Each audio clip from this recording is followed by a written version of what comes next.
Hi welcome to max TV భక్తి channel. ఈరోజు మనతో పాటు ఉన్నారు ప్రముఖ తాంత్రిక మరియు దేవి ఉపాసకులు మణికంఠ శర్మ గారు.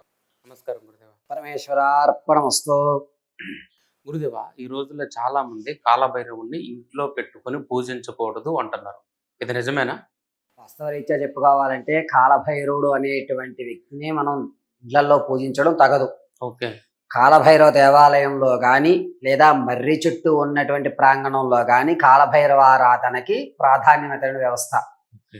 ఈ కాలభైరవ ఆరాధన అనేటువంటిది రాత్రి వేళ మాత్రమే చేస్తూ ఉంటారు. ఓకే. 8 దగ్గర నుంచి ప్రారంభం చేయొచ్చు పూజా విధానం. అంటే సాధకుడి యొక్క కోరికని ఆధారంగా సమయం నిర్ధారణ అయి ఉంటుంది. ఓకే. మనం ఆఫీస్కి వెళ్ళాలంటే ఒక టైం పెట్టుకుంటాం. అదే ఫంక్షన్కి వెళ్ళాలంటే సాయంత్రం వేళ పెట్టుకుంటాం. అదే మధ్యాహ్నం వేళ 10 తర్వాత భోజన వ్యవస్థలు, ఫంక్షన్స్ ఇటువంటివన్నీ ఏర్పాటు చేస్తున్నాం. లేదా ఏ విధమైనటువంటి మన విధానం బట్టి ఉంటుందో కాలభైరవుల్లో మీరు కోరికని బట్టి మొత్తం 8 మంది భైరవులు, అష్టభైరవులు దాటిన తర్వాతనే కాలభైరవుడు వస్తాడు. ఈ 8 మంది భైరవులకి కూడా మనం సాధన చేసుకోవాలి. నేరుగా కాలభైరవుడు చేయడానికి ఉండదు.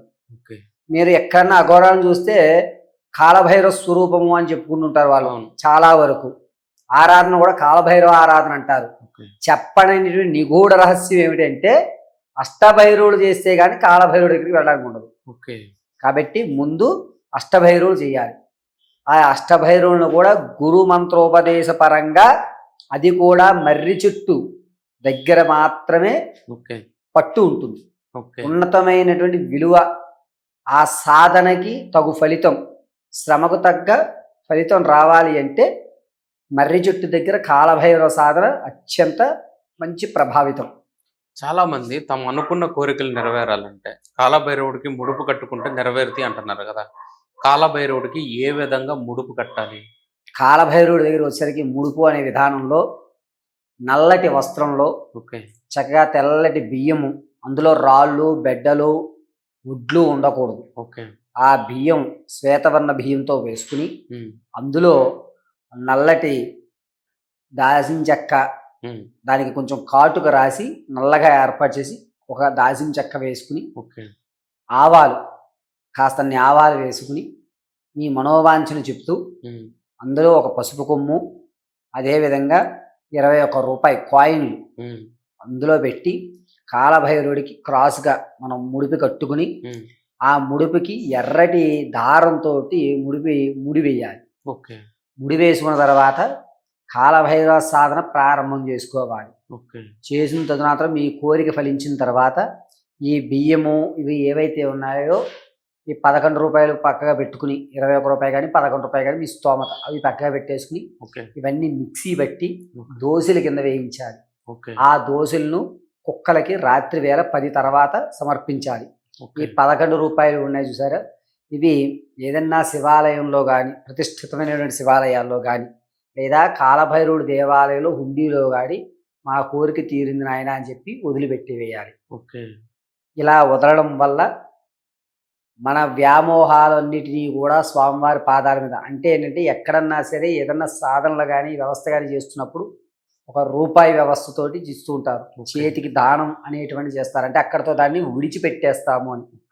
మనలో ఉన్నటువంటి కోరిక తీరిన తర్వాత నాకు ఇది ఇక్కడతో ఇది పూర్తి అయ్యింది, ఇక నాకు ఈ దీంతో సంబంధయుక్తం పూర్తిగా అయిపోయింది అని ఆ రూపాయి కోసం అలా వదిలిపెట్టడం అనేది జరుగుతుంది. గురుగారు, ముడుపు కట్టిన ఎన్ని రోజులకి మన కోరిక నెరవేరుతుంది? ధర్మమైన కోరిక అయితే 11 రోజులు. సాధకుడు కోరిన వ్యవస్థను బట్టి, అతను చేసే అనుష్ఠానాన్ని బట్టి కాలభైరవుని ఖచ్చితంగా చేస్తే నెలలోపు ఫలితాలు ఇచ్చేస్తాడు. కాలభైరవుడు సాధన కూడా విధానంగా వేరేగా ఉంటుంది. నూనె రాయడం, గడ్డం సవర చేసుకోవడం, తల దూవుకోవడము, నెయిల్ పాలిష్లు వేయడాలు ఇటువంటివి ఉండవు.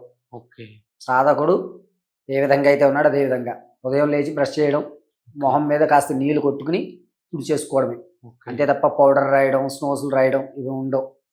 ఈ సాధన చేస్తున్న వారి నల్లగా ఉంటారు. వారి యొక్క మొహంలో కవలికలన్నీ తగ్గిపోతుంటాయి, కళావిహీనంగా తయారవుతూ ఉంటాడు. ఎంతసేపటికి కూడా దైవ చింతనలోనే ఉండాలి. ఎక్కడ పడుకుంటున్నాం అనేది ప్రాధాన్యత ఉండదు. ఓకే. సాధన పూర్తయిన తర్వాత కొంతమంది అక్కడ కూడా పడుకునేవారు ఉంటారు, లేదా ఇంక ఇంటికి వెళ్ళి పడుకునేవారు కూడా ఉంటారు. ఓకే. నేల మీదే నిద్రించాలి. ఎక్కడన్నా సరే, ఇంట్లో అన్నా సరే నేల మీదే, అది కూడా చాప మీద కానీ లేదా కటిక నేల మీద, ఇంకా వస్త్రాలు ఏం వేయకోకుండా కటిక నేల మీదే నిద్రించాలి. ఓకే. ఎంతసేపటికి కూడా ఎవ్వరు ఏమన్నా కూడా సమాధానం ఒక్క విషయంలోనే చెప్తారు. ఓకే. ఫోన్ చేస్తావా, అది వేసుకుని తింటాను, అంతే. ఉమ్. తింటాను, ఎప్పుడు తింటావు, ఎన్నింటికి తింటావు, వీటికి సమాధానం ఉండదు. ఓకే. తింటా. సాధకుడు తనే శివుడ స్వరూపంలోకి మారిపోతాడు. ఓకే. ఈ సాధన అనేది 5వ రోజు నుంచి కూడా వస్తుంది.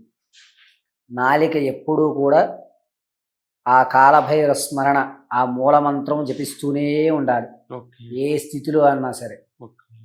ఉదయం లేచిన దగ్గర నుంచి ఇంకా సాధన పూర్తయ్యేంత వరకు కూడా ఆ బీజాక్ష మంత్రం నాలుక మీద తాండవం చేస్తూనే ఉండాలి. ఓకే. ఇది కాలభైరవుని సాధన చేసే విధానం. అలా చేస్తేనే అతనికి పరిపూర్ణమైనటువంటి కాలభైరుడు అనుగ్రహం కలుగుతుంది. ముడుపు కట్టిన వాళ్ళు ఏమైనా నియమాలు పాటించాల్సి ఉంటుందంటారా?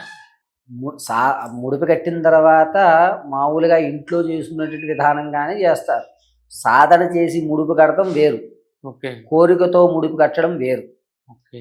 కొంతమంది ఉన్నారు, వారు ఏంటంటే అమ్మవారు నాకు సాధన యుక్తంలో రావాలి అనుకున్న వారు ఏం చేస్తారు అంటే, ఓకే. అమ్మా నాకు ఈ సంఖ్య పూర్తి అవ్వాలి, అంటే 1,00,000 పూర్తి అవ్వాలి కాబట్టి సంకల్పం చేసుకుంటున్నాను అని చెప్తారు. అప్పుడు వరకు కూడా ఉల్లిపాయ, వెల్లుల్లిపాయ, అల్లం, ములక్కాడ తినకుండా సాధన చేస్తుంటారు. ఓకే.